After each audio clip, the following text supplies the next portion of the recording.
going on YouTube? You get to see this ugly mug again. Today I wanted to share some knowledge on travel credit cards and what I use during my travels for work. So in a management consulting role, I've been flying about 80 flights per year, so it made sense to find a credit card that offers the most points because I like getting free money and free benefits. So the card that I found the best was the Chase Sapphire Preferred card. Now, a lot of people are wondering why. This card has a $95 annual fee on it, so why would I get this card versus something that offers no annual fee and offers free benefits at the same time? Well, that's because when you open this credit card and spend $4,000 within the first 3 months, you get a 50,000 point bonus, which is the equivalent of $500. So in essence, it pays for the annual fee in 5 years. So you basically have this card to try for 5 years before you decide to cancel it. And let me start walking through some of the perks now and why I think this is the best card and offers the greatest value and benefits. So here's the home page of the Chase Sapphire Preferred card. You see that new customers earn 50,000 bonus points after you spend $4,000 in the first 3 months of account opening. So basically, if you're spending $4,000 on just daily purchases, whether it's groceries or whatever expenses that you have coming up, and you're spending $4,000, you're going to hit this 50,000 bonus, and that's the equivalent of $500. So since there's no annual fee for the first year, you pay $95 for every year thereafter. So these 50,000 bonus points will pay the annual fee for this card for up to 6 years if you think about it that way. But I would highly recommend holding off and looking at the value of redemption of airline miles. So the biggest benefit of this card is that there's a 1-to-1 point transfer, which means that you can transfer every 1,000 Chase Sapphire points for 1,000 partner airline points. So the big one that I'm going to be showing here is United. So you could transfer 1,000 Chase points for 1,000 United points.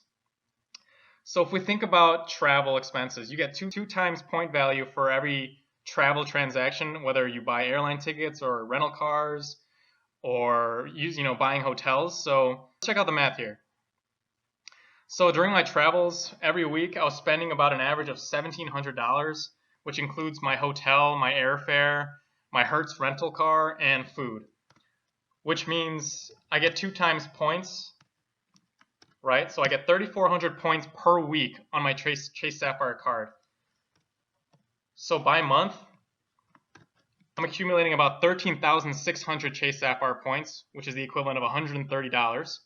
And then every year, I was totaling about 163,200 points on my Chase Sapphire card.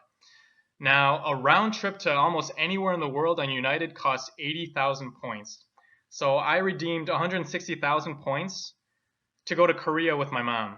And that costs 80,000 points for each of us. So those 80,000 points is the equivalent of $800. But the flights that I redeemed with my mom, those nonstop flights cost over $2,000 each, which means I saved over $1,200. So let's just look at United real quick. So if I go to United website, so let's say I want to go to the Maldives, nice island. I got a honeymoon coming up with my fiance. And let's look at a departure date. Let's say we're leaving September 15th. And first, let's look at award travel, which means redeeming points. Now, if I look at the point redemption, 42,500 points, right? So it only costs 42,500 miles, which is the equivalent of 42,500 points from Chase Sapphire, plus $53 in taxes. Okay, 28 hours flight time, a couple layovers. That's pretty normal to get to the Maldives. You can see down below, there's also, there's a bunch of different flights you could take, different times, 6:20 p.m., 42,500 points. Now let's go back and look at this exact same flight in terms of dollars. So let's uncheck award travel. Now the flight that we just saw was 28 hours. This is showing 45 hours, and the lowest price is $2,300.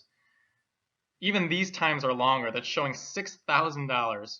So when you think about 42,000 points that you could have got from Chase Sapphire, that's the equivalent of $420 to redeem in cash. Or you could spend those 42,000 points and get a $6,000 flight to the Maldives. So you can see how the redemption from United plays a huge role in how you redeem points.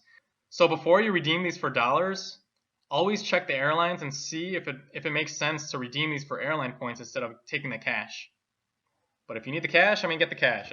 It's your choice. So the Chase Sapphire has been great, a great card to hold on to. The annual fee, it's really minimal cost, especially when you're traveling as much as I am. So hope this was helpful.